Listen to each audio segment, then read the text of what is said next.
الشيطان الرجيم بسم الله الرحمن الرحيم الصلاة والسلام على أشرف الأنبياء وإمام المرسلين وعلى آله وصحبه الطيبين الطاهرين وعلى التابعين ومن تبعهم بإحسان إلى يوم الدين وسلم تسليما كثيرا وبعد إخواني وأخواتي في الله السلام عليكم ورحمة الله تعالى وبركاته.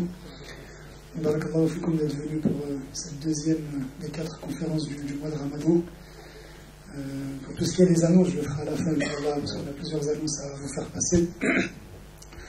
Je voulais simplement présenter notre frère Lokman, qui nous fait plaisir d'intervenir pour cette seconde conférence. Donc notre frère, il est docteur en islamologie arabe, diplômé de... Doctorant, pas docteur. Ah, doctorant. Inch'Allah, on lui souhaite d'obtenir son doctorat et de devenir docteur. Donc à l'université Lyon 3. C'est aussi un élève de Cheikh Zakaria Siddiqi, pour ceux qui connaissent, lui-même diplômé de l'université d'Al-Azhar. D'ailleurs, c'est lui, j'y reviendrai, qui nous fera le plaisir d'intervenir la semaine prochaine, Inch'Allah. Donc aujourd'hui, notre frère Lokman, il va intervenir sur le thème de la paix du cœur, avec les versets de Surah Al-Talaq. Juste avant de commencer, Inch'Allah, je viens d'avoir l'information, on ne cesse de le dire, mais on est obligé de le dire, que j'ai 308 qui gênent devant l'entrée de Renault. En plus, le thème d'aujourd'hui, donc ça va être sur la taqwa. Si on gêne les autres, donc ça ne sert à rien que je fasse cette intervention. Si c'est pour parler et ne pas agir, ça ne sert à rien. J'espère qu'un jour, on commencera une conférence, on commencera une salat al-Jum'a, on commencera salat al-Tarawih sans qu'on ait besoin de faire ces rappels. Donc je dis une Peugeot 308 qui est en train de gêner. Donc les frères, ils m'ont transmis l'information. Donc je vous le transmets, Inch'Allah. On a un parking, un grand parking à l'intérieur de la mosquée, donc vous pouvez vous garer à l'intérieur, Inch'Allah. أعوذ بالله من الشيطان الرجيم بسم الله الرحمن الرحيم الحمد لله رب العالمين والصلاة والسلام على سيدنا محمد وعلى آله وصحبه أجمعين أما بعد السلام عليكم ورحمة الله وبركاته. Alors le sujet qu'on va entreprendre ensemble aujourd'hui aura 2 volets. Le premier, ça va être la taqwa, on traduit comme la crainte vis-à-vis d'Allah subhanahu wa ta'ala. Le second volet, ça va être tawakkul, c'est-à-dire le fait de s'en remettre à Allah subhanahu wa ta'ala.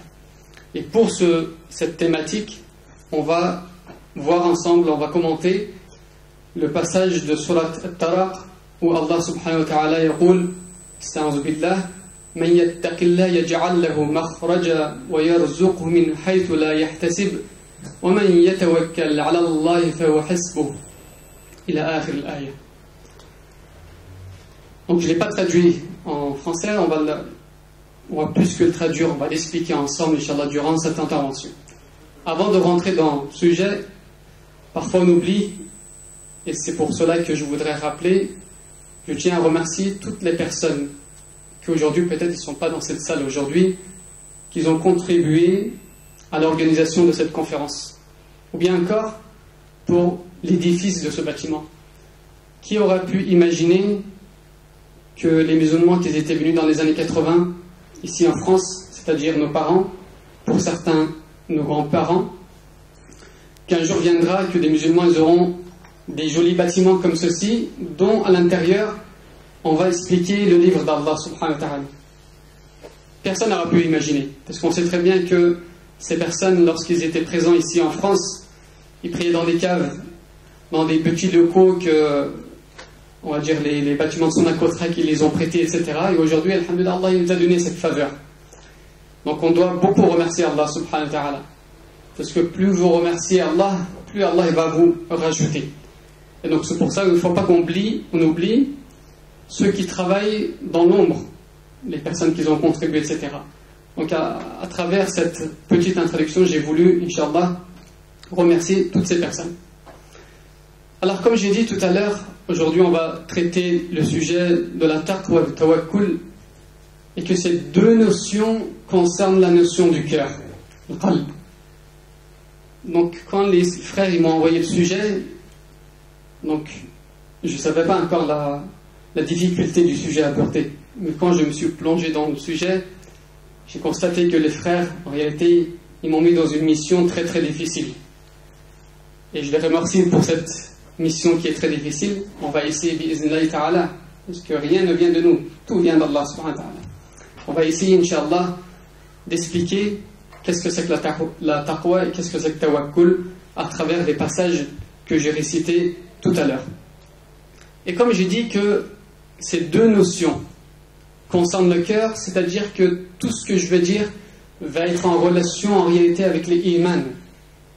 Parce que rappelez-vous, lorsque Jibril alayhi salam, il était venu en personne voir le prophète.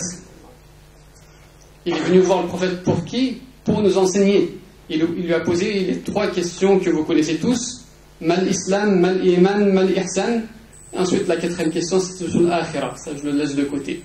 Et lorsqu'on constate les réponses qu'il donne le prophète sallallahu alayhi wa sallam relatives à l'iman, il traite toutes les questions qui concernent la foi. Il ne parle pas de la prière, il ne parle pas d'autre chose. Mais il y a une relation avant avec l'islam. C'est-à-dire, pour qu'on puisse obtenir la foi, certes, c'est dans le monde de l'intérieur, mais il faut extérioriser ceci. Je m'explique. On ne peut pas dire je crois en Dieu et je délaisse la prière, ça c'est pas possible. Donc la question de taqwa et de tawakkul, ça va être cette partie, tout ce qui va concerner le cœur. Et lorsqu'on traite des sujets qui concernent le cœur, c'est très difficile à traiter, parce qu'il faut être un spécialiste. C'est pas tout médecin qui est capable d'opérer un patient qui est sur le bloc opératoire et qui souffre d'une maladie du cœur. C'est pas tout le monde qui est capable. Et donc, pareil, idem dans la religion, c'est pas toute personne qu'Allah lui a donné de la science qui est capable de traiter cela. Alors, comment on va faire? Parce que Rabbul Alamin, il nous a envoyé le prophète alayhi salatu wassalam. C'est lui le tabib. C'est pour ça que en Turquie, par exemple, lorsqu'on commence un dars, et peut-être j'ai dû commencer comme ceci, j'ai oublié, ils disent Sallu ala Muhammad. Ils disent Sallu ala tabib qulubina Muhammad. Tabib al-qulub. Le prophète sallallahu alayhi wa sallam, c'est le médecin des cœurs. Il a été envoyé justement pour nous montrer la voie qui va nous permettre de purifier. Pourquoi purifier notre cœur? Parce qu'on vit dans une société où tout nous appelle à nous détourner d'Allah subhanahu wa ta'ala. Chaque fois les événements se produisent, Allah n'est pas dans le centre de ces questions-là. Mais l'individu qui est conscient, celui qui a le cœur sain, il est exempté de cela. Pourquoi? Parce que tout ce qui se passe sur terre, dans les cieux et dans la terre, pour lui c'est un signe qui manifeste la grandeur d'Allah subhanahu wa ta'ala. Allah n'a-t-il pas dit dans le Coran al-Karim, A'udhu billah, إن في خلق السماوات والأرض واختلاف الليل والنهار لآيات لأولي الألباب. Dans l'alternance du jour et de la nuit, il y a des signes, mais pour qui? Est-ce que c'est pour nous, pour tout le monde, ou pour certaines personnes? Et la suite du verset, justement, ce que je viens de réciter, il dit les ulil albab, pour ceux qui sont doués d'intelligence. Bon, on verra que ici l'intelligence en réalité provient du cœur. Et donc notre but, bi'iznillah, comme il a été noté dans le sujet d'aujourd'hui, si je me rappelle bien, c'était, si Farid il peut me rappeler, la paix du cœur. Et donc avec la taqwa et le tawakkul, on va arriver au summum qui est la paix du cœur. J'ai dit la purification du cœur. Et l'exemple qui est apparent pour nous, c'est l'exemple du prophète sallallahu alayhi wa sallam. Comme on a dit tout à l'heure, le prophète, c'est lui justement le tabib, c'est lui le docteur des cœurs. Alors lui, comment il l'a fait pour le purifier son cœur? Ben lui, il a eu quelque chose d'exceptionnel que personne d'entre nous l'aura. C'est quoi? C'est qu'Allah lui-même, il s'est chargé de purifier le cœur du prophète sallallahu alayhi wa sallam. Et le prophète, quand il était en bas âge, comme ce jeune homme qui est à côté de moi, il est en train de jouer. Soudainement, Jibril alayhi salam arrive. Jibril, il vient et il ouvre la poitrine du prophète sallallahu alayhi wa sallam. Alors imaginez-vous les enfants qui sont autour, la frayeur qu'ils vont avoir. Déjà, ils voient un être arriver, ouvrir le cœur de ce jeune homme, c'est-à-dire le prophète alayhi salam, il n'est pas encore prophète.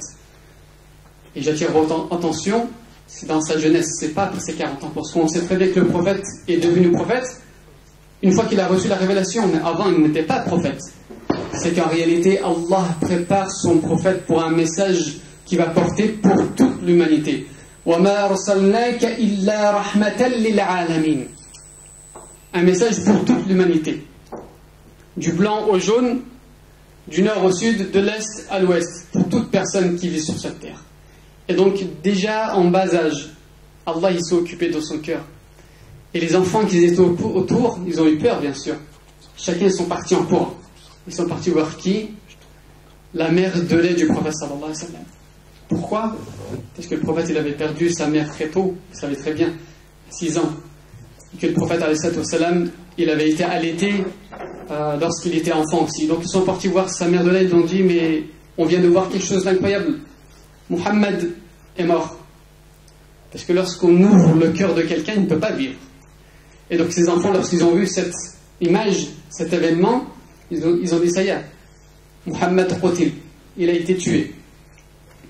Et Anas qui raconte cette histoire, il dit, par la suite, j'ai vu le torse du prophète alayhi salatu wassalam, parce que ce que je viens de raconter, c'est pas simplement quelque chose de métaphorique. Parce que des fois dans les hadiths ou bien dans les versets du Coran, Allah nous donne des paraboles. Mais ici c'est une vraie histoire. Parce que Anas il dit, Ra'aytu, j'ai vu par mes propres yeux al-Mughit. J'ai vu les cicatrices du prophète sallallahu alayhi wa sallam dans sa poitrine. C'est-à-dire pour de vrai il était ouvert. Alors qu'est-ce qui s'est passé quand on l'a ouvert?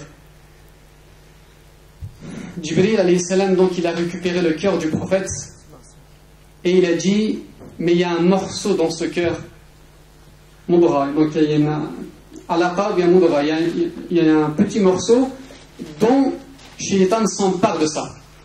Pourquoi? Inna Shaitan yajri min ibn Adam majra ad-dam. Parce que le Shaitan, il pénètre au fond de nous pour nous donner des waswas, pour nous enduire en erreur.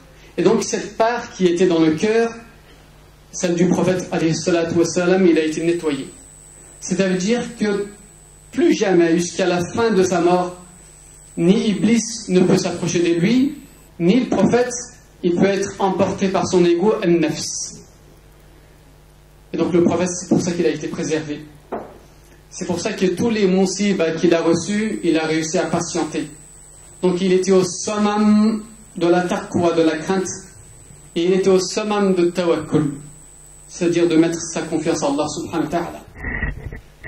Parler du prophète, c'est pour essayer de suivre ses pas, essayer de ressembler à lui, même si on sait pertinemment qu'on ne pourra pas être comme lui.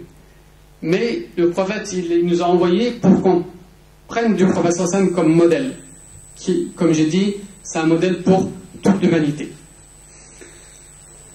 Donc c'est-à-dire que si Jibril alayhi salam, il est venu nettoyer le cœur du prophète sallallahu alayhi wa sallam, c'est-à-dire que chacun d'entre nous en réalité est face à ce danger. Et comme j'ai dit tout à l'heure, on est dans un monde où chaque chose qu'on entreprend vient nous mettre en danger par rapport à la question de la taqwa. Si on n'arrive pas à franchir ces étapes qui se présentent devant nous, on ne pourra jamais atteindre et jamais goûter c'est quoi la taqwa. En réalité, ce que je dis ici, c'est simplement théorique. Mais pour le vivre, il faut que vous empruntez ce chemin de la taqwa. Et qu'on va essayer, Inch'Allah, de donner des signes, des indications pour l'obtenir. Parce que c'est pas comme l'interrupteur, où j'appuie sur le bouton, la lampe s'allume. Taqwa, c'est pas comme ceci. C'est pas en appuyant que ça y est, c'est pas parce que j'ai donné un discours de 30 minutes, de 45 minutes qu'on va sortir ici, on va être tous des muttaqin et qu'on aura l'honneur d'être parmi ces gens-là. C'est un travail de longue haleine qui nécessite des travaux très durs. Et c'est pour ça que nous savons musulmans, lorsqu'ils essayent de définir taqwa, pour dire mais c'est quoi taqwa, vous allez voir un nombre très important de définitions. Et je vais retenir simplement une seule qui résume en réalité toute cette définition. C'est quoi?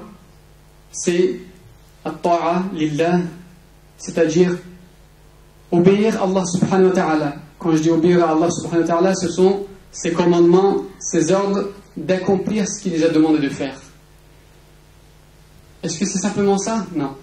C'est aussi ijtinab an as-sayyi'at. C'est le fait de se mettre à l'écart, d'éviter les choses qu'Allah nous a rendues illicites, haram. Et pour que cette définition soit ancrée dans vos têtes, n'oubliez jamais la parole d'Abu Huraira que je vais dire maintenant. Abu Huraira, radiyallahu anhu, il est en train de nous définir c'est quoi taqwa. Il pose une question à quelqu'un. Il dit, est-ce que tu as déjà emprunté un chemin avec des épines? La personne lui répond, oui, j'ai déjà emprunté. Il a dit, qu'est-ce que tu as fait? Il a dit, quand j'ai vu des épines, soit je me suis écarté pour ne pas tomber dans l'épine, ou bien j'ai enjambé, j'ai sauté par-dessus, ou bien j'ai emprunté un autre chemin. Et Abu Huraira dit, hada taqwa. Ça, c'est la taqwa. Et c'est quoi les épines? Ce sont les choses qui sont délicieuses fi dunya. Pourquoi délicieux? Parce qu'ils ont dit kullu mamnu'un hulu. Parce que les péchés, c'est délicieux. Et d'où je prends ça? C'est tout à l'heure, je vais vous citer dans un hadith de Jibril alayhi salam.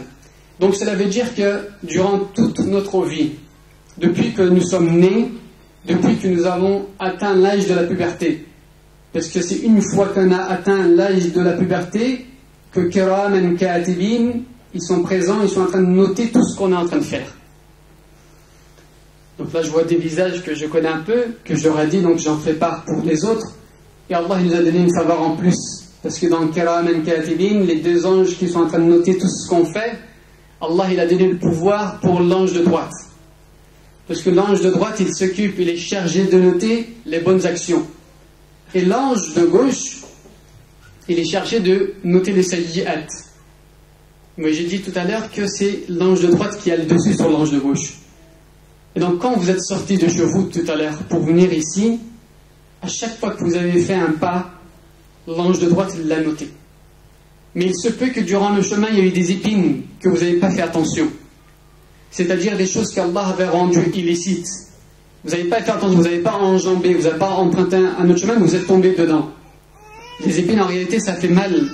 Mais comme nous ne sommes pas tous imprégnés de la vraie taqwa, on ne sent pas la douleur.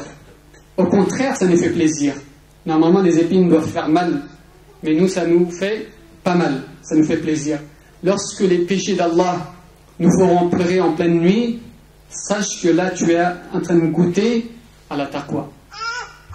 Donc je disais, à chaque fois que vous avez franchi un pas, vous avez accompli un pas pour le chemin d'Allah subhanahu wa ta'ala, l'ange de droite note tout de suite. Mais lorsque vous êtes fait piquer par une épine, c'est-à-dire vous avez fait quelque chose qu'Allah ne le voulait pas, l'ange de gauche, il s'apprêtait à le noter.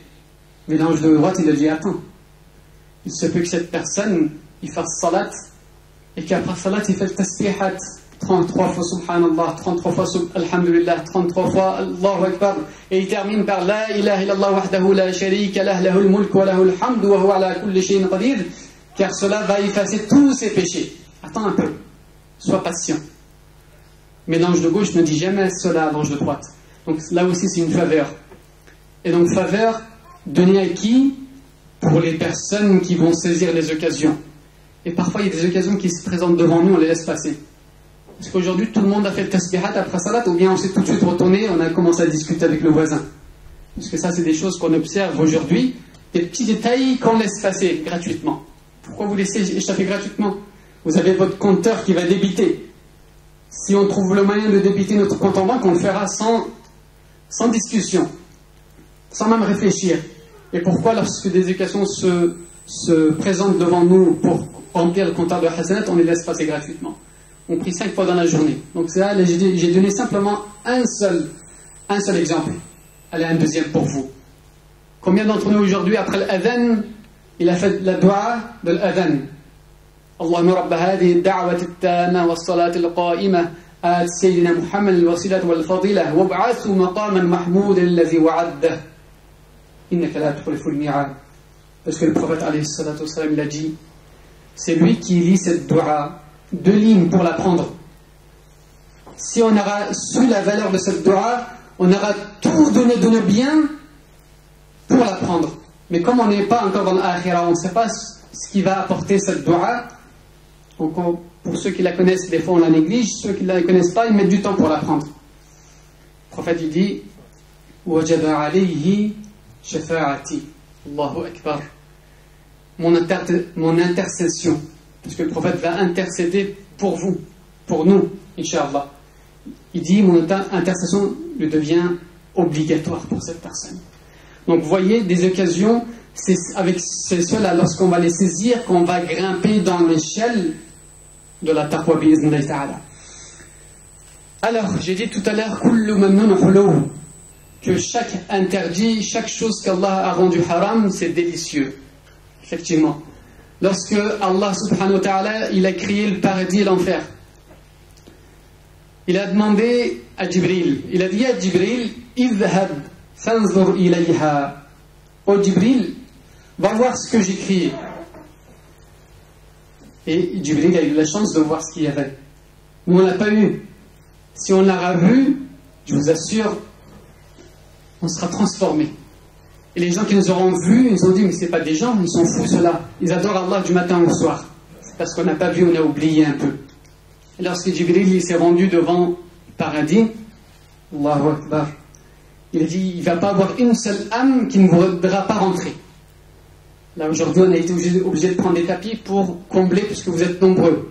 Et donc, si Jibril a dit, tout le monde voudrait rentrer à l'intérieur, c'est-à-dire les 7 milliards présents, plus les 70 milliards qui sont sous terre, est-ce qu'il va rester de la place pour nous? Donc, il a dit ça, Jibril a dit, mais tout le monde voudrait rentrer à l'intérieur. Ensuite, il a dit, ya Jibril, mais va voir aussi l'enfer. Et quand il est parti voir l'enfer, il a vu le feu ardent qui attend. Ya naru hal imtala'ti wa taqulu hal min mazid. Allah, il va s'adresser au feu. Oh feu, veux-tu des clients encore?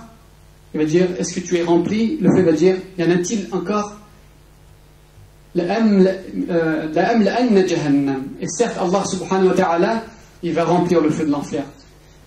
Et que nos épaules qui sont larges comme 50 cm, ils vont être grands comme la montagne d'Uhud.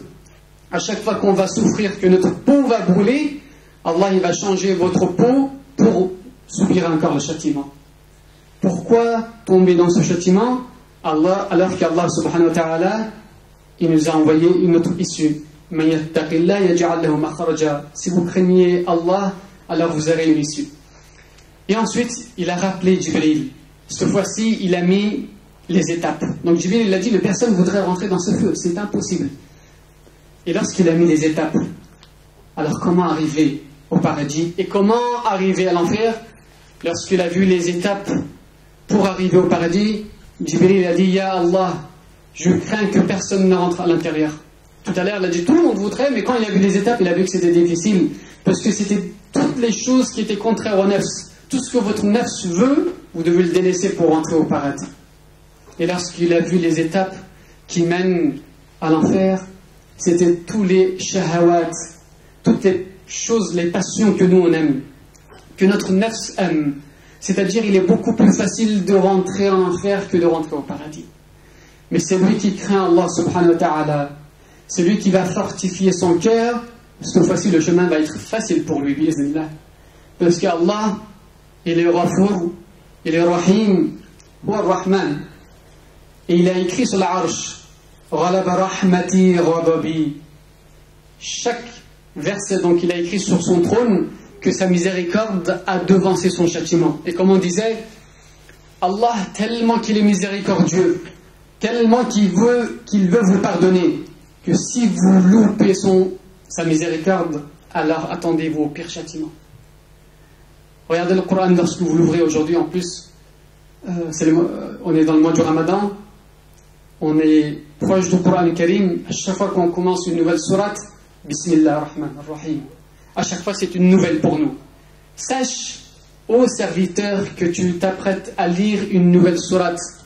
Mais n'oublie pas que c'est lui qui l'a envoyé, qui l'a révélé, c'est Ar-Rahman Ar-Rahim. Et lis-le bi-ismihi, et lis-le avec son nom. Il n'a pas commencé aucun verset, aucun sourate dans le Coran en disant Wa lahu al-'adhabun shadid. Il n'a jamais commencé en montrant son châtiment. Mais à chaque fois, il a commencé une sourate en rappelant ses sifat. Ar-Rahman Ar-Rahim. Qu'Allah fasse qu'on soit parmi les serviteurs qui soient dans sa miséricorde, bi'iznillahi ta'ala. Alors ils disent, comme le chemin qui va mener au paradis, il est difficile, donc ça veut dire que ça nécessite de l'endurance et de la patience. De l'endurance et de la patience. Et lorsque les savants musulmans ils parlent de sabr, yaqouloun thalathat anwa'. Lorsqu'on parle de la patience, il y a 3 sortes de patience. La première, c'est as-sabru ala ta'ati, la patience dans l'obéissance. En plus, en français, ça rime. Comme ça, vous allez retenir, Inch'Allah. La patience dans l'obéissance. Le second aussi rime. La patience, le fait d'être éloigné de la désobéissance.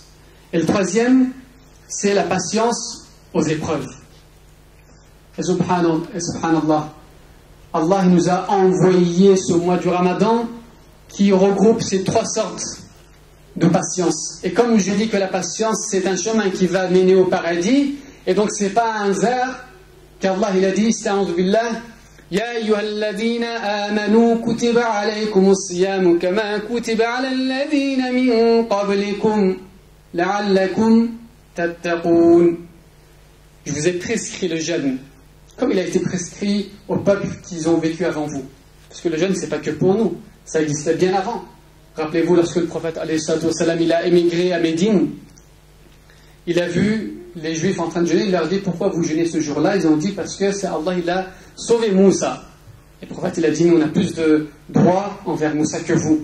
Nous aussi on va jeûner ce jour-là. Donc ça veut dire que les peuples antérieurs jeûnaient. Pourquoi? Parce que le jeûne c'est pour casser toutes les étapes qui étaient devant nous, pour les franchir une par une. Et les épines, essayer d'enjamber ou bien de ne pas tomber dans les épines.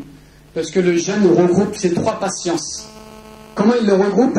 Donc j'ai dit dans le verset que je viens de réciter, je n'avais pas terminé de le traduire, car il se peut que vous craigniez Allah. Parce que le jeûne fait partie des adorations pour obtenir taqwa. Tout à l'heure, rappelez-vous, au début de mon intervention, j'ai dit, le prophète, alayhi salatu wassalam, son cœur, il a été lavé. Donc pour lui, il n'y avait pas de souci. Mais Allah vous a donné d'autres choses à la place. Il vous a donné le jeûne. Et la personne qui ne connaît pas pourquoi il jeûne, et justement, il ne va pas goûter à son jeûne. Parce que combien, il a dit le prophète sallallahu alayhi wa sallam, combien de personnes qui vont jeûner, mais ils vont récolter uniquement la faim. Combien de personnes vont prier tarawih, ils vont récolter quoi? Que le manque de sommeil. Nous, on ne veut pas être parmi ces gens-là. On veut que lorsqu'on a jeûné, on récolte la récompense du jeûne. Lorsqu'on prie Qiyamul Layl, on récolte également la récompense du Qiyamul Layl. Alors le jeûne, c'est une adoration qui nous conduit à la taqwa et qui regroupe les 3 sortes de patience que je viens d'évoquer. Comment? Parce que le fait qu'Allah il a dit Kutiba alaykum, donc c'est un ordre divin. Donc le fait que nous on a accompli ça, donc on pratique le jeûne avec patience. On patiente. Les choses qui étaient halal, on ne les fait pas. Deuxièmement, on s'écarte des choses qui sont haram dans le jeûne. Allah nous a rendu haram certaines choses. Et quand on est pendant le jeûne, qu'est-ce qu'on fait? On ne tombe pas dedans. Et troisièmement, aux épreuves. Et là, les savants, comment ils le traduisent? Le fait de s'abstenir de jeûner du matin au soir, surtout en été alors qu'il fait chaud, surtout dans cette salle, eh bien, on est en train d'affaiblir notre corps. Et malgré cela, malgré que votre corps s'affaiblit, vous êtes patient. Pourquoi? Parce que vous savez pourquoi vous jeûnez.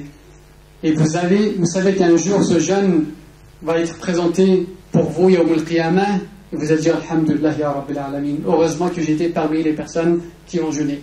Donc, je remercie ces frères qui m'ont demandé de faire ce sujet parce que ça coïncide avec le jeûne. Donc, le chemin de la taqwa, chers frères et chères sœurs, passe aussi par le jeûne. Donc, c'est une des voies qui va nous permettre d'obtenir cela. Pourquoi le jeûne?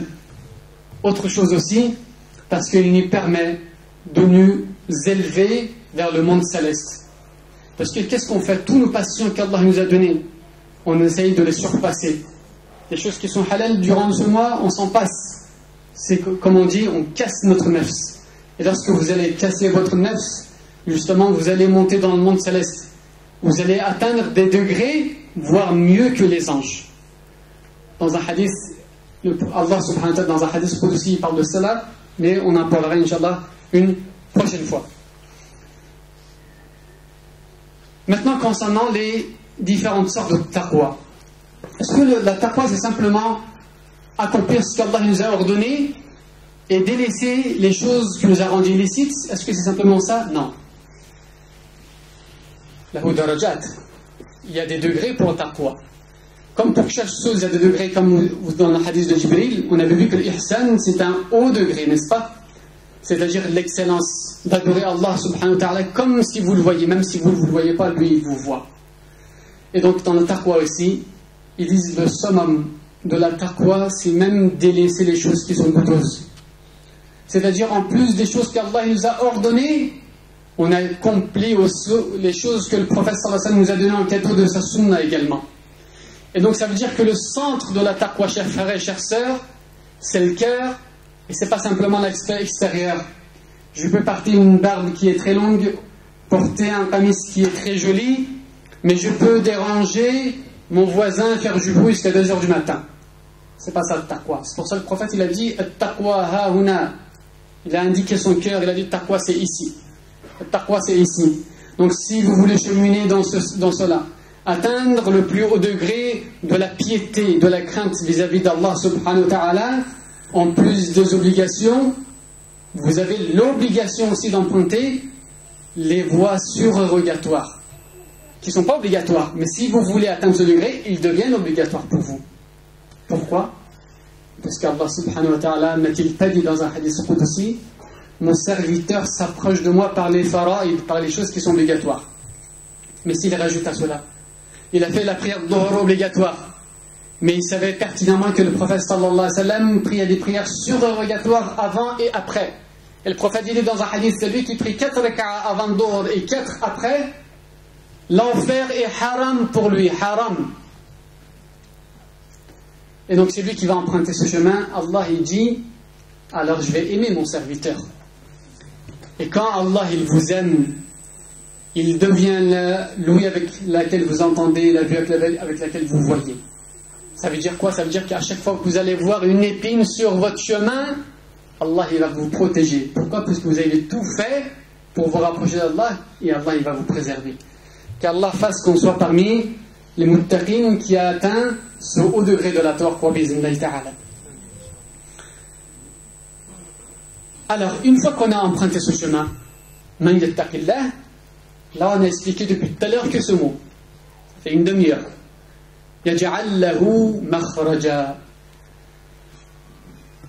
On peut rester des heures et des heures pour expliquer certaines choses, mais soyons parmi les personnes qui captent du premier coup. Un jour, il y a une personne qui est venue voir les compagnons, il leur a dit, dites-moi c'est quoi l'islam, expliquez-moi. Les compagnons, ils ont dit, فَمَنْ يَعْمَلْ, ou bien c'est le prophète, فَمَنْ يَعْمَلْ مِثْقَالَ ذَرَّةٍ خَيْرًا يَرَى وَمَنْ يَعْمَلْ مِثْقَالَ ذَرَّةٍ شَرًّا يَرَى. Celui qui fait un atome de bien, minime, le verra, et celui qui fait un atome de mal, le verra également. La personne qui était venue se renseigner, il a dit, Barakallahu fik, salam alaykoum. Il a dit, attends, mais il y a plein de choses encore dans le din, plein de choses à expliquer, il y a 6000 versets encore. Ça me suffit.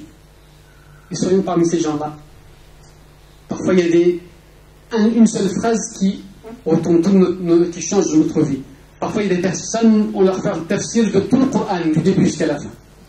Le prophète sallallahu alayhi wa sallam, combien de fois il est parti voir son oncle Abu Talib? Qul la ilaha illallah tuflih. Dis-lui une seule fois pour que je puisse intercéder en ta faveur, oh mon oncle.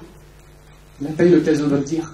Donc soyons, Inch'Allah, comme cette personne qui écoute peu mais qui comprend. Yaj'al lahu makhraja. Et lorsque vous allez craindre Allah subhanahu wa ta'ala, alors les difficultés vont s'écarter et Allah il va vous trouver une issue de secours dans vos affaires mondaines. Si vous avez remarqué, Allah il l'a placé où ce verset? Il l'a placé dans Surat At-Talaq.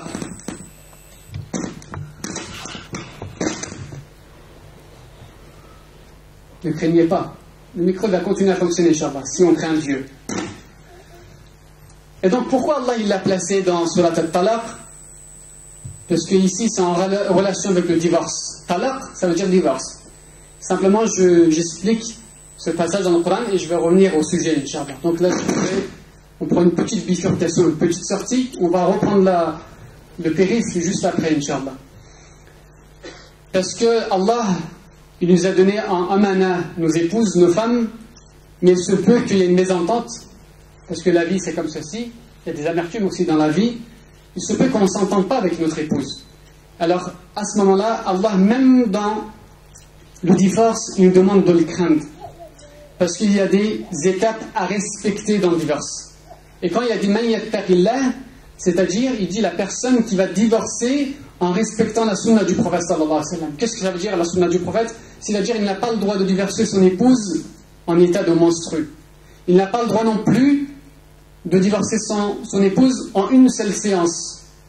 Majlis, kama yaqul ulama. C'est-à-dire, tallartuki, tallartuki, tallartuki. Ou bien antitaliq, antitaliq, antitaliq.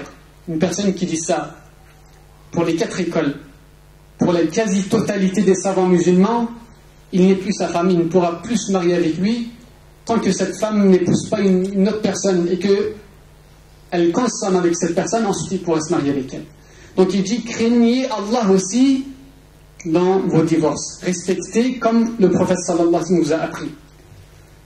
Par contre, la suite aussi est importante, et on va rentrer maintenant dans la question de tawakkul. Il dit,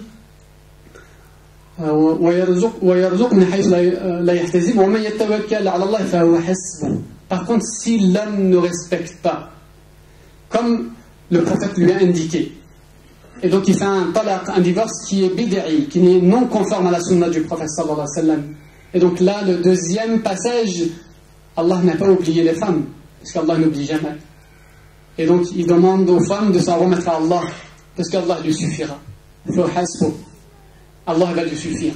Donc dans ce verset, Allah il nous demande, même dans les affaires de divorce, de le respecter. Et s'il y a un non-respect, il demande aux femmes de mettre leur confiance totale à Allah subhanahu wa ta'ala, parce qu'Allah va lui suffire. Maintenant je reviens. Sabab nuzul de ce verset. C'est quoi Sabab nuzul? Allah, lorsqu'il a révélé certains versets, pas tous, il y a une relation, une histoire derrière. Et on raconte, concernant Sabab nuzul de ces versets que je viens de lire, une personne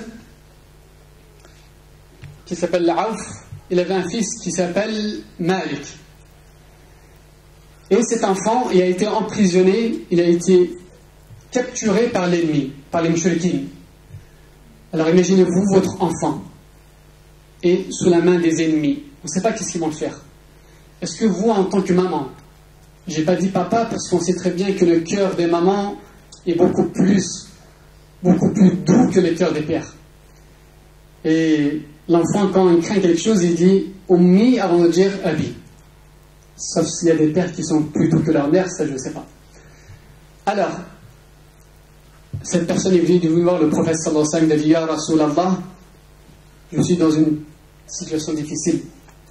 Mon enfant est dans les mains des ennemis, je ne sais pas qu'est-ce qu'ils vont faire. Et le prophète sallallahu alayhi wa sallam, il a dit Qul la hawla wa la quwwata illa billah. Il dit qu'il n'y a point de force en dehors de la force d'Allah subhanahu wa ta'ala. Et lorsque l'individu il est rentré chez lui, bien sûr son épouse l'attend. Les yeux grands ouverts, il me dit qu'est-ce qu'il t'a dit le prophète sallallahu alayhi wa sallam? Parce qu'elle pensait qu'il va dire écoute, on va préparer une armée, on va les attaquer et on va récupérer votre enfant. Parce que la maman, elle n'arrive pas à dormir les nuits. Comment pourrait-elle dormir les nuits alors que son enfant n'est pas à côté d'elle? C'est difficile de vivre cela. On pourra le comprendre une fois qu'on le vit, mais qu'Allah ne nous fasse pas vivre cette situation. Qu'est-ce qu'il t'a dit le prophète sallallahu alayhi wa sallam? Il nous a dit de dire La hawla wa la quwwata illa billah. Et ils ont dit La hawla wa la quwwata illa billah. Est-ce qu'aujourd'hui on aura la force d'accepter cela? Aujourd'hui, combien de personnes, combien de femmes est capable de, lorsque son mari va dire l'imam il nous a dit de dire La hawla wa la quwwata, on fait rien, on va pas à la police, tout ça après. Ça va paniquer, il va dire mais qu'est-ce que tu racontes? On va tout de suite courir au asbab et oublier Allah. Alors qu'on doit se rappeler d'Allah, ensuite recourir au asbab, aux causes. Et que je vais revenir tout à l'heure sur la question de cause, c'est-à-dire la relation entre le tawakkul et les causes. Et qu'est-ce qui s'est passé? J'ai dit, Yaj'al lahu makhraja, n'est-ce pas? Allah il ouvre une issue. Et dans ce récit, il y a plusieurs variantes. Et dans une des variantes, cet enfant qui avait les mains attachées, soudainement ses mains sont détachées. Ça vient d'où ça? Est-ce qu'il y a quelqu'un qui peut en cachette le détacher? Vous savez, il était où le secret? C'était dans les paroles de la hawla wa la quwwata illa billah. Les paroles de la hawla wa la quwwata illa billah, il est venu délivrer son enfant. Plus que cela. Donc la première partie, ils ont mis leur confiance, pas leur confiance, ils ont craint Allah. Et donc ils ont dit, on est parti voir le prophète. Donc regardez les étapes, ils les respectent une par une. Donc ils vont voir le prophète, donc ils ont respecté, ils ont eu la taqwa. 2, Allah il ouvre une issue. Et donc l'issue c'était quoi? L'enfant il a été délivré. Mais il en reste encore. Allah il va lui donner une subsistance, il ne sait même pas d'où est-ce qu'elle va venir. Nous aujourd'hui on croit que c'est parce que j'ai travaillé un mois à la fin que j'ai mon salaire et que je crois que c'est mon travail qui m'a donné cela. C'est pas vrai. Ça c'était simplement la cause. Regardez pour cette personne, il dit l'enfant que lorsqu'il a été libéré, lorsqu'il a été sauvé, là aussi il y a plusieurs variantes, il a capturé la chamelle, parce que comme les mouchriquins, ils sont en combat avec les musulmans, donc tout ce qu'on va prendre de chez eux, c'est pas du vol, c'est le butin. Et donc il a pris une chamelle, il est venu avec. Et venir avec une chamelle contre le prophète, c'est venir avec une X6, c'est venir avec la meilleure monture. Et donc soudainement le père et la mère qui étaient à la maison, qui étaient impatients et qui continuaient à dire La hawla wa la quwwata illa billah, hasbunallah wa ni'mal wakil, hasbunallah wa ni'mal wakil. Quelqu'un qui tape à la porte. Est-ce que c'est le prophète? Est-ce que c'est des personnes qui sont venues en aide? Est-ce que c'est des personnes qui sont venues pour nous réconforter parce qu'on a perdu notre enfant? Et lorsqu'ils ouvrent la porte, Allahu Akbar, ils voient Malik arriver. Et autour de lui, plein avec la chamelle, et dans une autre version, il est venu avec 4000 moutons. Donc pour Salat el-Eid, il y en a pour tout le monde. Allahu Akbar. Regardez, est-ce que ces personnes, ils ont mis leur confiance totale à Allah subhanahu wa ta'ala? Ils ont respecté la parole du prophète, la hawla wa la quwwata illa billah. Ils ont eu un butin, ils ne savent même pas d'où est-ce qu'il est venu. 4000 moutons. 4000. Masha'Allah. Donc après avoir parlé de taqwa, il y a la deuxième partie qui est tawakkul. Donc Inch'Allah, on va essayer de regarder, parce que je sais qu'il fait chaud, mais là on est bien parti. Inch'Allah, ne descendez pas du bus avant d'avoir obtenu votre billet de tawakkul. Alors c'est quoi tawakkul? Les savants musulmans ils nous donnent une image. Ils disent Al-Iman fi le fawq. Al-Iman il a des piliers. Al-Kan. C'est-à-dire comment vous êtes assis vous sur chaise ou bien comment vous êtes dans le bâtiment parce qu'il y a des murs qui tiennent. Ils disent tawakkul c'est ce qui maintient la foi. C'est-à-dire lorsqu'on n'a pas la confiance en Allah subhanahu wa ta'ala, on a cassé les piliers de la foi et on risque de sortir de la foi. Donc c'est-à-dire qu'on doit se tenir aux piliers pour être dans la foi. Et c'est une force pour le croyant. Et on l'a vu dans l'histoire. Il y a plusieurs récits dans ce sens. On va en citer quelques-uns. Lorsque les musulmans, ils n'ont pas écouté le prophète sallallahu alayhi wa sallam dans la bataille de Uhud. Donc on ne va pas rentrer dans l'histoire, vous connaissez. Le prophète avait demandé aux archers de rester sur le mont, de ne pas quitter ce lieu tant qu'il n'a pas donné l'ordre. Ils n'ont pas écouté. Ensuite, l'ennemi a vu que les musulmans, ils ont quitté ce lieu, donc ils sont venus par derrière, ils les ont attaqués. Et donc c'était la fawda, c'est-à-dire c'est le désordre. À tel point qu'ils ont dit, même Mohammed sallallahu alayhi wa sallam, il est mort dans le combat. Les compagnons, quand ils ont entendu ça, ils ont dit, ça y est, on arrête de se battre, si le prophète il est mort. Donc c'était vraiment le désastre. À la fin de la bataille, Abu Sufyan, donc, il commence à quitter Médine, parce que Uhud c'est dans les alentours de Médine. Il a dit, on va se revoir. Oh Mohammed, on va se revoir l'année prochaine. Le prophète, il a dit, il n'y a pas de problème. Hasbunallah wa ni'mal wakil. Parce que toi, tu fais confiance à ton armée, à tes chameaux, à tes armes. Mais le prophète sallallahu alayhi wa sallam, il fait confiance à Allah subhanahu wa ta'ala, Rabbul Alamin. Qu'est-ce qu'il va gagner? C'est Rabbul Alamin ou bien les soldats de Abu Sufyan? Quand c'était l'année d'après, Allah il a envoyé dans le cœur d'Abu Sufyan une frayeur. Comment savoir faire? Comment ça flipper, comme on dit? Bien sûr, c'est une honte de dire il ne va pas affronter les musulmans. Donc il envoie quelqu'un, il dit va s'il te plaît à Médine, tu vas voir les musulmans, tu leur dis que etc., tu les occupes, en tout cas, qui ne se préparent pas tout de suite. Parce que comme il a la frayeur, donc il veut que cette frayeur passe. Il dit pour toi 10 chameaux. Je te donne 10 chameaux et tu t'occupes de cette tâche. Et donc cette personne, il vient, il dit au prophète sallallahu alayhi wa sallam, vous savez ce qu'il vous attend? L'ennemi, ils sont en train de se préparer, mais incroyablement. Ils vont vous massacrer.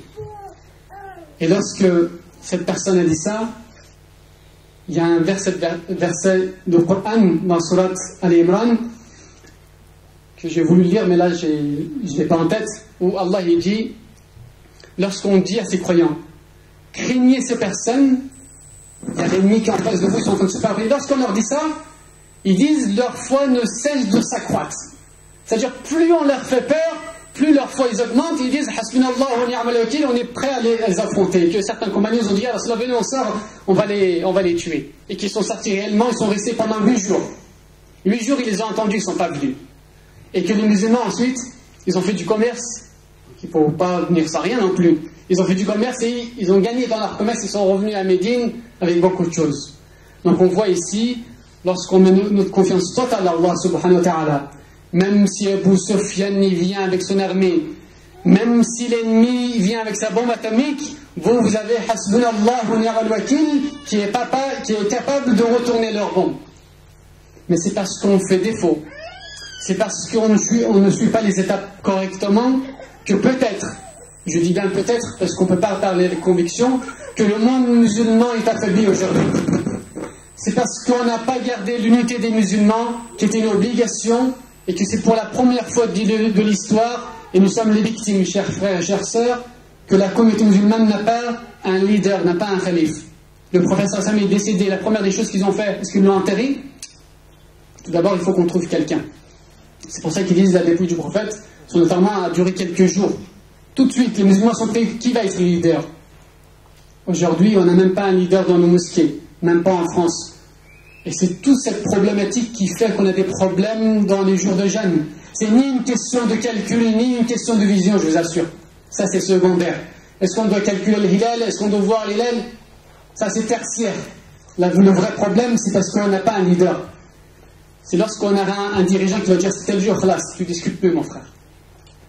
Tu discutes plus, on a décidé. Parce que si tu continues à discuter, tu sables la fitna. Qu'est-ce qu'il a dit le prophète lorsque vous sortez en voyage? Si vous êtes 3, vous devez choisir un parmi vous qui est l'amir. On est 1 milliard, on n'en a pas un. Le prophète il dit pour 3, vous devez en avoir un. Pour salat, quand on fait salat, on ne fait pas salat tout seul, on en a un. Juma'a al-Khatib, on en a un. Et pourquoi pour les décisions qu'on doit prendre, les relations internationales qu'on doit prendre, pourquoi on n'a pas? Donc j'appelle, c'est pas ici qu'on va trouver les solutions, mais j'appelle, Inch'Allah, que chacun d'entre nous réfléchisse à cette question et faire dua à Allah subhanahu wa ta'ala qui nous redonne cette unité. Certes, il va la redonner parce que le prophète, il l'a dit dans le hadith, mais est-ce qu'on aura l'occasion de le voir? Allahu a'lam. Est-ce qu'on aura contribué pour? Allahu a'lam. Qu'Allah fasse qu'on soit les premiers qui va contribuer, Inch'Allah, pour cela. Autre chose aussi concernant la taqwa, lorsqu'Ibrahim alayhi salam, ils sont préparés pour le jeter dans le feu. Parce qu'Ibrahim alayhi salam, hanifan, il suivait la religion qui est hanif, qui est pure, qui n'a pas de shirk à l'intérieur. Et lorsqu'il a cassé toutes les idoles, il a dit à la fin, c'est le grand qui a cassé, ils ont dit, mais tu nous prends pour un fou, toi on va te châtier. Et donc ils ont préparé pendant des mois un grand feu pour le jeter à l'intérieur. Et comment ça se fait que le feu qui doit brûler, soudainement il s'est transformé en frais et pêcheur? Ya naru kuni bardan wa salaman ala Ibrahim. Au feu, sois pas simplement fraîcheur parce que tu vas avoir froid, mais salam en même temps, paix aussi. Et ils disent, le secret de Ibrahim alayhi salam, c'est lorsqu'ils l'ont jeté. Il n'y a plus d'autre asbab. Est-ce qu'il peut faire quelque chose? Non, ils l'ont catapulté, il n'y a plus rien à faire. Mais le cœur d'Ibrahim, il était relié avec Allah. Il n'était pas relié au asbab. Même si lui, il voyait le feu, son cœur était relié avec Allah. Et lorsqu'il a dit Hasbunallah wa ni'mal wakil, le feu s'est transformé pour lui. Alors si Allah il est capable de transformer le feu en fraîcheur et paix, alors c'est pas parce que lorsqu'on va partir du travail et qu'on va exiger notre prière de Jumu'ah et que les sœurs vont exiger leur voile qu'Allah va vous délaisser.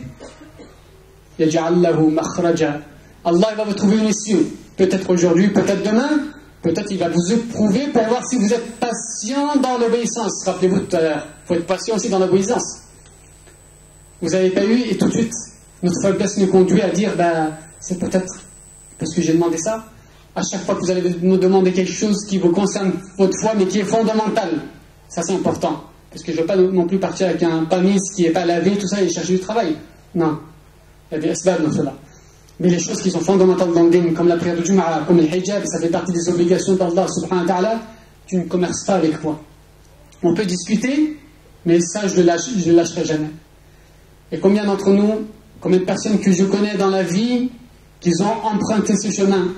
Wallahi, à chaque fois qu'ils partaient pour trouver leur première condition, c'était comment ils pourraient prier, comment ils pourraient travailler, en même temps faire les obligations d'Allah. Allah il nous a toujours ouvert une issue. Donc, Inch'Allah, soyons de même. Maintenant, j'en reviens. Est-ce que maintenant, mettre sa confiance à Allah subhanahu wa ta'ala, ça veut dire, je ne prends pas les causes. C'est-à-dire, je m'assois et j'attends dans la mosquée qu'Allah me nourrit. Parce que certains, ils peuvent tomber dans la peur, parce qu'il y a un prophète sallallahu alayhi wa sallam qui dit لو توكلون على الله حق توكله لرزقكم كما يرزق الطير. Si vous avez mis votre confiance totale à Allah, haqqa tawakkulihi, pas simplement je dis je mets ma confiance, ça ne suffit pas. Et le haqq, c'est avec le cœur. Il a dit Allah il vous aura nourri comme il nourrit les oiseaux. Est-ce que les oiseaux travaillent dans les chantiers? Est-ce que les oiseaux travaillent dans des bureaux? Mais chacun ils partent le matin, ils reviennent, ils reviennent le ventre rempli. Et donc certains aussi ils comprennent mal ce hadith. Parce que les oiseaux, qu'est-ce qu'ils font? Ils ne restent pas dans l'arbre aussi. Ils vont partir, ils tournent. L'abeille, pour faire du miel aussi, il va chercher les meilleures fleurs. C'est ensuite qu'il donne le miel. Et donc nous aussi, en tant que musulmans, on doit emprunter le chemin des asbab, des causes. Parce qu'Allah, il a mis dans certaines choses un sabab pour qu'on arrive au résultat. Et donc il y a trois sortes de causalité. La première, c'est Allah lui-même qui a exigé cette cause. Comme quoi, par exemple, Allah nous a ordonné de prier, nous a ordonné d'accomplir le hajj, le jeûne le mois du Ramadan pour obtenir sa miséricorde. C'est-à-dire que sa miséricorde ne s'obtient uniquement en obéissant à Allah subhanahu wa ta'ala. Donc la salat ici, ça devient une cause qui est obligatoire. Donc c'est-à-dire si vous restez chez vous et vous dites, mais moi de toute façon je fais confiance à Rabbul Alamin, wa Rahim, wa Rahman, par contre je ne prie pas. Est-ce que vous pensez que vous allez rentrer au paradis comme ceci? Donc là la causalité c'est une obligation. Deuxième causalité, c'est que c'est la vie qui nous exige. Comme quoi par exemple, dormir quand on est fatigué, manger quand on a faim, boire lorsqu'on a soif, travailler pour avoir un salaire à la fin du mois. C'est pour ça qu'un jour Omar, radiyallahu anhu, lorsqu'il était au Sham, il a vu des gens, au pèlerinage, pardon, il a vu des gens qui faisaient la mendicité, ils étaient en train de mendier. Il leur a dit, mais qui êtes-vous? Nous sommes ceux qui mettent leur confiance à Allah, Allah subhanahu wa ta'ala. On demande de l'argent aux gens, si Allah il veut, il les donne, s'il veut, il ne les donne pas. Et qu'est-ce qu'il a dit Omar radiyallahu anhu? Il a dit, vous avez mal compris le tawakkul. Tawakkul, c'est de semer la terre, ensuite de mettre sa confiance à Allah subhanahu wa ta'ala. Vous devez semer d'abord. Ensuite, le résultat appartient à Allah subhanahu wa ta'ala. Et troisième sorte, mais avant de parler de la troisième, simplement pour revenir à la deuxième. Est-ce que c'est la nourriture elle-même qui m'a apaisé ma faim? Est-ce que c'est l'eau fraîche qui sort du frigo qui m'a... j'ai oublié le terme. Qui m'a désaltéré, barakallahu fikum, vous êtes assidus, je vous remercie, etc., etc. Est-ce que c'est le feu en lui-même qui brûle, etc. ou pas? Donc les philosophes, ils ont dit, oui, c'est ça qui influence, c'est ça qui... Donc nous, en tant qu'Ahlus Sunnah wal Jama'a, dans la croyance d'Ahlus Sunnah wal Jama'a, c'est pas le sabab en lui-même qui fait la chose, c'est Allah subhanahu wa ta'ala. C'est parce qu'Allah, il a fait de l'eau une altération qui s'altère. Allah il a mis dans la nourriture une chose qui nous permet d'apaiser la faim, qu'on devient apaisé. Et pour le feu ici également. Donc c'est pas les asbab en lui-même. Donc c'est pas notre CV qu'on a envoyé qui nous a donné le travail. Ça a été simplement la cause. Le vrai musabbib, c'est Allah subhanahu wa ta'ala. Et donc il nous a simplement demandé de faire cela et de le faire bien. Il ne faut pas envoyer une feuille de brouillon et dire ensuite j'ai pas eu de travail. Il faut que tu le fasses correctement. Mais sans oublier que lorsque tu fais les choses avec tes jawarih, avec tes membres, il faut que sans cesse ton cœur il y ait avec Allah subhanahu wa ta'ala. Lorsqu'on a répondu favorablement à ta demande d'emploi, lorsqu'on a dit oui, il ne faut pas que tu sois satisfait pour dire Masha'Allah, j'ai assuré de mon CV, il était super classe. Là, tu as failli à ta mission. C'est Allah qui te l'a permis. Donc, certes, ta main, il a fait l'effort d'écrire ou bien de taper sur l'ordinateur, mais ton cœur, il était relié avec Allah en disant c'est Allah qui me l'a permis. Mais j'ai fait la cause. C'est ça le vrai tawakkul. Et la troisième des choses, c'est il n'y a pas forcément un sabab vis-à-vis de la chose. Mais c'est, majoritairement, c'est comme ceci. Comme quoi, par exemple, comme le médicament. C'est-à-dire, est-ce que c'est le médicament qui cause la guérison? Oui ou non? Et donc, dans la vie pratique, on voit que majoritairement, c'est comme ceci. Et donc, ça aussi, est-ce qu'on doit prendre ces causes ou bien les délaisser? Pour dire, j'ai été atteint d'une maladie. De toute façon, que je prenne le médicament, que je ne le prenne pas. Que je veux voir le médecin, que je ne veux pas le faire. De toute façon, si Allah a décidé de me guérir, il me guérira. De toute façon, s'il a décidé de me laisser dans cette situation, je resterai patient. Ça aussi, c'est pas tawakkul. Pourquoi? Parce qu'on a vu que dans la vie du prophète sallallahu alayhi wa sallam, les compagnons qui avaient l'occasion de se guérir, ils le faisaient. Simplement un petit récit. Un jour, les compagnons, ils étaient en expédition. Ils sont partis dans un endroit où le raïs, c'est-à-dire le leader du peuple, ou bien le chef de la tribu, il était malade. Et quand ils ont vu les compagnons du prophète, ils ont dit « Est-ce qu'il y a un parmi vous qui sait faire le ruqya ?» Un sujet que j'ai pas trop envie de traiter, parce que je sais que tout à l'heure, il va y avoir des avalanches de questions. Oui, ma fille, elle a ça, etc. Tout d'abord, je ne suis pas spécialiste de la ruqya, sachez-le. C'est quoi le ruqya? Peut-être pour certains qui ne le savent pas. Donc c'est le fait de lire le Coran al-Karim sur un malade. Brièvement, c'est ça. Donc c'est de la guérison, non pas avec les plantes, etc., mais plutôt avec la lecture du Coran, etc. Donc cette personne, ils appellent, ils disent, est-ce que parmi vous, il y a des gens qui savent faire ruqya? Et un compagnon, il dit, oui, moi, je sais faire. Je crois que c'est ça, de me voir pas, si je ne me trompe pas. Et il arrive, vous savez qu'est-ce qu'il lit? La Fatiha. Tout de suite, parce qu'il a été piqué par un scorpion ou bien un serpent. Sur le champ, il a été guéri. Et donc, quand ils ont vu ça, ils ont dit, mais Masha'Allah, c'est qui ces gens-là? Ils viennent d'où? Il a dit Fatiha, avec une seule Fatiha, khalas, il est guéri. Parce que l'importance, c'est pas simplement de lire la Fatiha, mais c'est de la bouche de laquelle elle provient. Tout dépend de la bouche du cœur qui le lit. Juste une petite anecdote concernant cela, ça vous fait rire un peu. Imam Ahmad ibn Hanbal, un grand imam, lorsqu'une fille a été ensorcelée par un djinn, ils sont partis le voir. Ils ont dit, ya imam, est-ce que tu peux venir faire ruqya pour cette fille? Imam Ahmad, il a dit, prenez ma claquette. Il dit, là, j'ai pas le temps, dars, tout ça, il y avait majalis al-ilm. Prenez ma claquette, vous dites au djinn de sortir, sinon je viens. Ils sont partis voir le djinn, ils ont dit, ça c'est la claquette de l'imam Ahmed, si tu ne sors pas, il arrive. Il a dit, je suis prêt à quitter même la ville. C'est la claquette d'imam Ahmed. C'est pas fini, imam Ahmed est décédé après. Le djinn, il est revenu.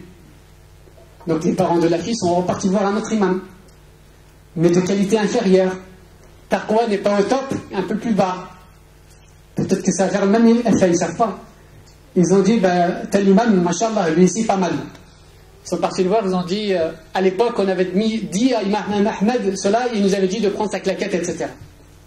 Donc lui, il a voulu faire la même chose, il a dit, prenez ma claquette, ou bien prenez deux. Si il ne veut pas sortir, j'arrive. Lorsqu'ils sont partis voir la fille, ils ont dit, attention, tel imam, si tu ne sors pas, il va arriver. Le djinn, il a fait comme ça. Il peut venir, il n'y a pas de problème. Parce que tout dépend de quelle bouche va sortir la lecture du Coran al-Karim. C'est ça, Inch'Allah, par ce biais-là, par cette taqwa, il va lui donner ici. Et donc, dans toutes les choses où il peut y avoir des causalités, dans les médicaments, dans le ruqya, etc., est-ce qu'on doit le prendre ou pas? Donc le fait qu'il y a des récits comme ceci. Et le fait aussi que le prophète sallallahu alayhi wa sallam, lorsque Aïcha radiallahu anha se plaignait de ses yeux, le prophète il récitait, il essuyait des petits crachats il essuyait, et ensuite elle trouvait la guérison. Donc on voit que le prophète sallallahu alayhi wa sallam, il a emprunté. Et lorsque le prophète il emprunte quelque chose, c'est toujours dans le meilleur.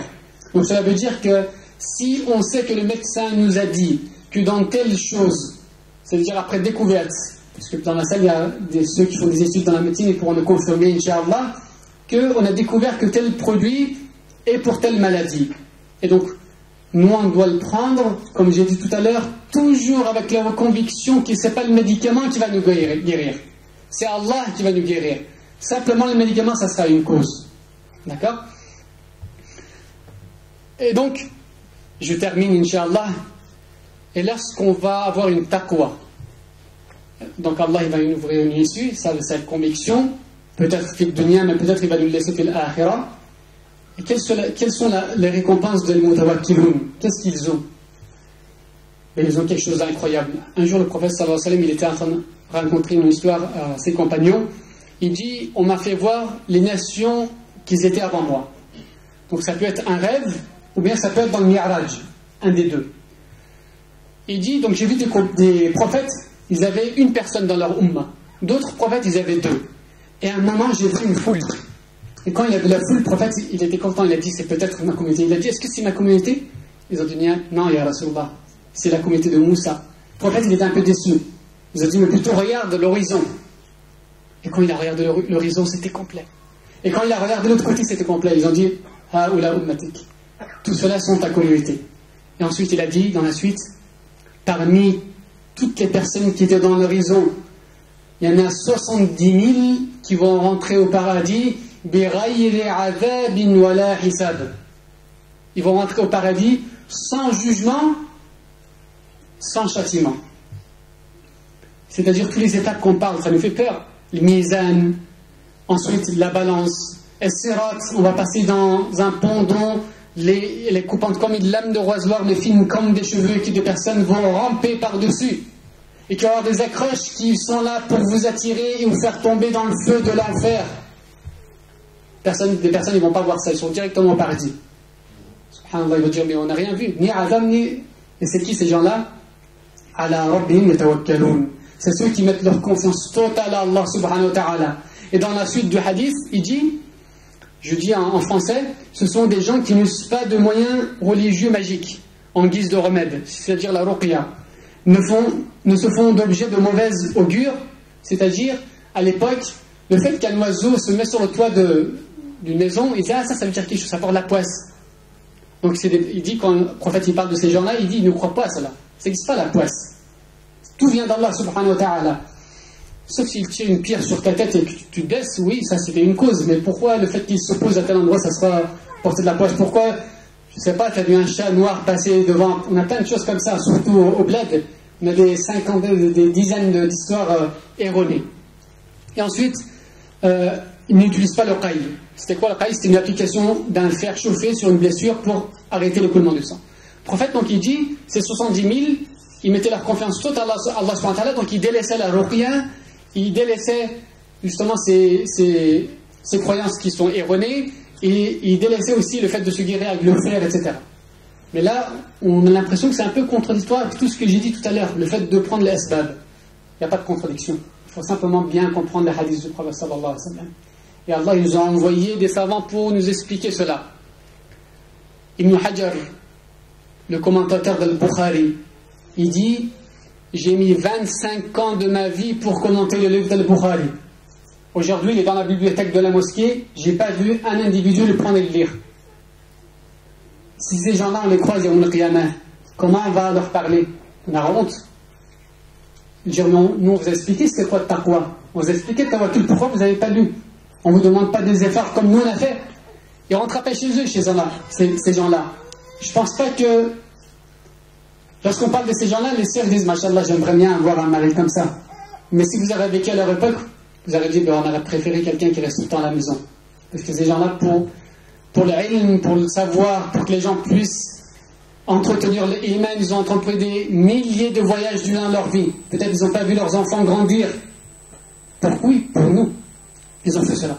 Et donc, pour revenir au hadith, en fait, ils disent, ces gens-là ne prennent pas la ruqya qui est haram, c'est-à-dire le ruqya qui est faite à partir des choses bizarres, de la sorcellerie dont le nom d'Allah n'est pas mentionné. Donc mais ça n'exclut pas qu'on ne doit pas prendre les asbab. Donc prenez ce hadith, si vous le relisez Inch'Allah à la maison, la fin du hadith, lorsqu'il dit, le prophète il délaisse cela, ce ne sont pas les délaissements qui sont dans le halal, ce sont plutôt des choses haram, parce que la ruqya elle n'est pas conforme à la sunna que le prophète il a dit, ces gens-là ils les ont délaissés, ils ne le font pas. Ala rabbihim yatawakkalun. Quand les gens ils ont entendu ça, bon là je vous ai donné la réponse, mais au début quand le prophète il a dit 70 000, les compagnons ils ont discuté, ils ont dit c'est qui 70 000? Est-ce que c'est ceux qui sont rentrés les premiers en islam? Etc. Ils ont discuté parce que le prophète sallallahu alayhi wa sallam, Khutbat al-Wada', quand il a fait son serment d'adieu, ils disent qu'il y avait à peu près 120 000 compagnons. Alors nous, on est où par rapport à eux? Donc il faut qu'on soit déjà meilleur que les compagnons pour être encore dans les 70 000. Et donc, le lendemain, le prophète il est revenu. Il a dit, donc ensuite il a cité les caractéristiques de ces personnes. Et dans une version, il y a Omar aussi. Ils ont dit, est-ce que tu peux demander à Dieu qu'il rajoute un peu? 70 000, c'est trop peu. On est je ne sais combien de milliards de musulmans. 70 000, c'est rien. Est-ce que tu peux demander à Allah subhanahu wa ta'ala d'en rajouter? Allahumma ja'alna minhum ya rabbil alamin. Mais avant d'en rajouter, il y avait un compagnon qui était très intelligent, parce que les compagnons, ils regardent les lèvres du prophète. Toute parole qui sort de la bouche, tout de suite, ils la saisissent. Ya Rasulallah. Peux-tu faire dua pour que je sois parmi ces 70 000? Le prophète il dit, tu es parmi les 70 000. Mais il y avait un autre aussi qui voulait être. Ya Rasulallah, tu peux faire dua pour? Il t'a devancé, trop tard. Mais attendez, ne soyez pas inquiets, parce qu'il y a la suite du hadith. Et donc ils ont demandé au prophète, peut-il rajouter? Le prophète il est venu, il a dit, Allah il m'a donné encore plus. Écoutez bien, que chaque 1000 des 70 000 va amener avec lui 70 000. Donc les matheux commençaient à sortir les calculatrices, faire le calcul. Non, pas encore. Parce qu'ils ont dit, tu peux demander à Allah de rajouter encore. Et à chaque fois qu'il rajoute, Omar, il kabbir, il dit Allahu Akbar. À chaque fois il entend la bonne nouvelle. Attendez, c'est une bonne nouvelle pour nous aussi. Heureusement que Omar et les autres compagnons demandent, parce qu'il rajoute à chaque fois. Troisième rajout. Par contre, cette version, elle est faible. Et je l'ai dit quand même, parce qu'Allah Rahim, il est capable de tout. Il dit que chaque personne de ces 70 000 va prendre avec lui 70 000. Pas chaque 1000, mais chaque personne des 70 000 prend avec lui 70 000. Ya Allah, Ya Rasulallah, est-ce que tu peux demander qu'il rajoute encore? Parce que le compte, c'est Mazel, on n'a pas atteint encore, on est des milliards. Et là, il dit Wa thalatha hathayat. Non, je ne dois pas faire le geste, parce qu'on parle d'Allah, mais c'est juste simplement pour que ce soit une image pour nous des créatures, et non pas le créateur. Hathayat, c'est 3 poignées. C'est-à-dire qu'Allah, il a rajouté 3 poignées. Bien sûr, quand je dis poignées, il n'y a pas de tashbih, on ne fait pas de ressemblance à Allah subhanahu wa ta'ala. Laysa kamithlihi shay'un wa huwa as-sami'u al-basir. Allah ne ressemble pas à ces créatures. C'est simplement des mots. Le sens, on remet à Allah subhanahu wa ta'ala. Et donc, 70 000. Ensuite, chaque 1000 des 70 000 prend 70 000. Chaque personne des 70 000 prend 70 000 plus 3 poignées qu'Allah il va choisir, il va les mettre aussi. Est-ce que c'est tout? Oui. Mais il y en a encore une. Et là, on propose le prophète. Est-ce qu'ils disent Ya Rasulallah, est-ce que tu souhaites qu'on te donne qu'un tiers de ta communauté puisse rentrer au paradis directement, ou bien tu préfères qu'on te donne shafa'a? Le prophète sallallahu alayhi wa sallam, parce qu'un tiers c'est pas mal sur des milliards, donc ça fait peut-être qu'on aura notre chance. Ça veut dire sur 3 personnes, si je suis le meilleur des 3, alhamdulillah. Mais par contre dans les 70 000 c'est compliqué, il faut que je sois le meilleur des je ne sais combien. On sait très bien que quand on regarde des fois autour de nous, on dit ah lui mashallah, ou bien elle la sœur mashallah, je ne sais pas encore à son niveau. Donc là, avec 3, on peut concurrencer. Et là, le prophète sallallahu alayhi wa sallam, il a choisi shafa'a. Et il a dit shafa'ati li ahli al-kaba'iri min ummati. Il dit ma shafa'a sera pour les personnes qui vont commettre des grands péchés. Et donc, dans les moments de détresse, yawm al-qiyamah, lorsqu'on va voir que notre livre, il ne va pas peser lourd, فأما من خفت موازينه. Ou bien lorsque l'autre livre, il risque de venir du côté de la main gauche. فأما من أوتي كتابه بشماله. Et donc, à ce moment-là, le prophète sallallahu alayhi wa sallam sera présent à côté de vous. Parce que vous avez aimé le prophète sallallahu alayhi wa sallam, parce que vous avez suivi ses pas, ben il sera à côté de vous pour demander shafa'a. Il va dire, Ya Allah, accorde ma shafa'a pour ces personnes. Et donc là, il n'y aura plus besoin de sortir les calculateurs, chers frères. On va simplement demander à Allah. À chaque fois, ce sera l'adhan de faire dua pour qu'on soit parmi les gens qui vont bénéficier de la shafa'a du prophète sallallahu alayhi wa sallam.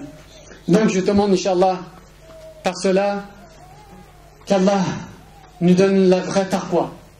Comme il avait dit, Ya ayyuhalladhina amanu ittaqullaha haqqa tuqatihi wa la tamutunna illa wa antum muslimun.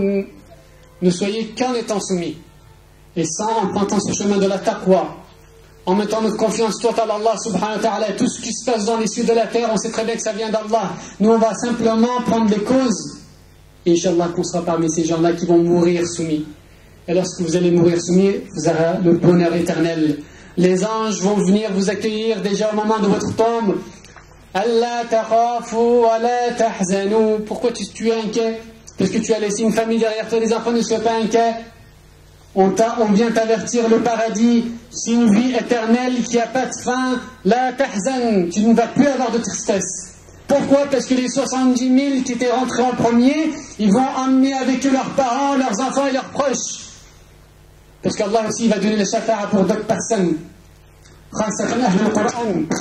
Ceux qui ont appris le livre d'Allah, qui n'ont pas passé leur temps dans les Facebook et les Twitter pour des choses inutiles, mais ils l'ont passé dans l'apprentissage du savoir et dans l'apprentissage du Coran et le Karim. Ces personnes-là, Allah va leur dire, toi tu es rentré au paradis, mais ton père et ta mère, regarde, ils sont là-bas, ils sont en train de te regarder. Eux aussi, ils veulent rentrer. Mais parce que tu as pris soin de ce livre, tu ne l'as pas simplement lu, mais tu l'as également accompli, alors prends aussi ton père avec toi, prends aussi ta mère avec toi. Et donc les gens, Ahlul Qur'an, ils vont prendre avec eux 70 personnes de leur famille. Allahumma ja'alna minhum ya Rabb. اللهم اجعلنا من الذين يدخلون الجنة بغير عذاب ولا حساب. اللهم اجعلنا منهم يا رب. ربنا لا تزيغ قلوبنا بعد إذ هديتنا وهب لنا من لدنك رحمة إنك أنت الوهاب. اللهم إنا نسألك الهدى والتقى والعفاف والغنى. اللهم صل وسلم على سيدنا ونبينا محمد والحمد لله رب العالمين. Je vous remercie de m'avoir écouté avec patience. Moi je transpire, je pense que vous aussi vous transpirez. Mais Inch'Allah, que chaque goutte qui nous ont causé cette transpiration seront des gouttes qui vont se transformer en océan pour éteindre le feu de l'enfer si on y rentre.